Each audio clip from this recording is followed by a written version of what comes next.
And since people want to talk about O.J. Simpson and bringing back rest in peace the juice, because I told you he's in my one or two, three greatest running backs ever and one of the 10 greatest football players ever. Um, let's talk about O.J. Simpson from the corporate perspective with his crossover appeal. And let's talk about it where when people like Stephen A. Smith and Jay Z took it upon themselves to say, I'm not black, I'm OJ, and what that means. If we are to look at black athletes and entertainers, especially black athletes, they have to follow that blueprint. When have they not? Think about it.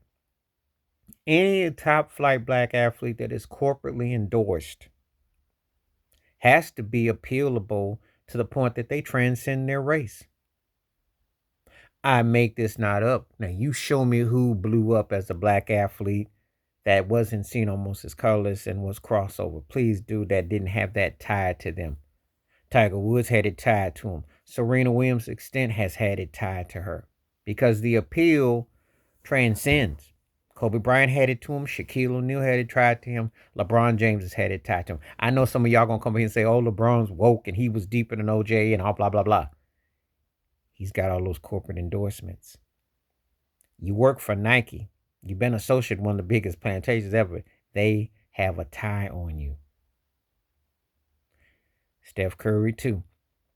Sugar Ray Leonard. See, I'm not gonna sit here and just call it all the House of OJ, but that's how to be a successful, great in your profession, to sell jerseys and then to sell the personality and then to sell it to corporate America, and then you get on magazines and your product pitchman and your drinks, etc. That's how it goes. That's what Michael Jordan, as a matter of fact, back in '88, who interviewed Michael Jordan early on was OJ. Think about it. And Ahmad Rashad and Jordan. And you remember Ahmad and OJ were best friends, remember? So that tree, the apple don't fall far from the tree. This is how it goes. The crossover. The crossover. If you're not crossed over in that world, you know what that's part of. They do that all the time. You're not just big because of your sports or your dominance or your success and your stats. You got to cross over to the magazines. They want to interview you. They want to do your movies. They want to do commercials. It's all tied to O.J. Simpson. So my point is, when Stephen A. doesn't have a job, if it wasn't for the likes of O.J. Simpson, these broadcasters don't have the jobs because of that. That's how Charles Barkley, in part. Yeah, people might not. I'm not saying however you feel about O.J., how you felt about him one way or the other. But the corporate, especially black athlete, OJ was the template.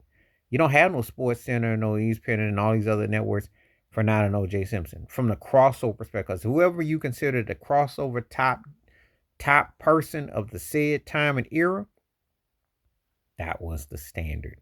He was the standard, and that's how they see a black athlete that transcends. If you think I'm lying, how many jobs has Kareem Abdul-Jabbar been offered? When I say that, I'm talking about how many jobs has Colin Kaepernick been offered? Madu Rauf been offered? See, I can go on.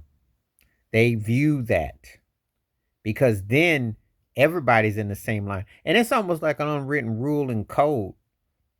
You don't get to just be a black athlete, and also I throw Magic Johnson in there too. They all came from, it's all the O.J. Simpson school of the black crossover athlete.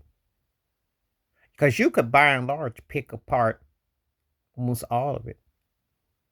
You know, if they give you a corporate dollar, if they've tied you into their schools, you've had their success, and they've marketed you, then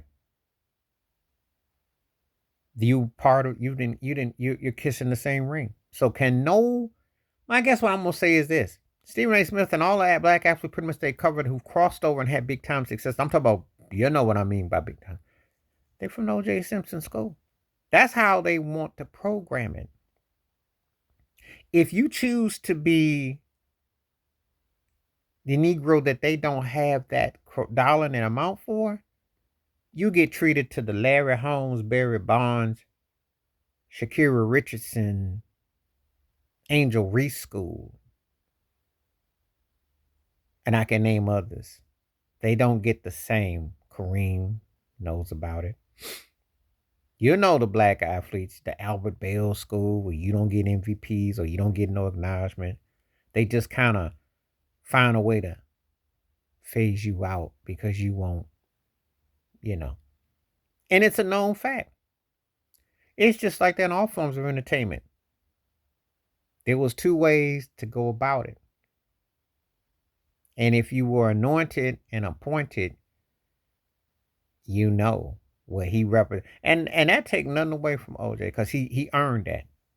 But remember, he came from the hood. I don't think Stephen A. Smith know that. I don't think a lot of people know how he grew up in Frisco. Gang leader, running them streets. Went up to Jim Brown once and told Jim Brown, I'm going to break your record. You ain't so special.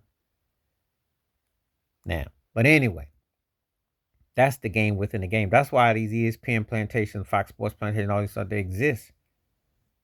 But all the athletes have to go to be successful and get to that particular level. You got to go the OJ route. Though that's the blueprint. He been the blueprint. Please like, subscribe, work on thoughts, comments, and I do respond. Thank you. Wash your hands. Keep your mind clear. Watch out for another share if you like my piece.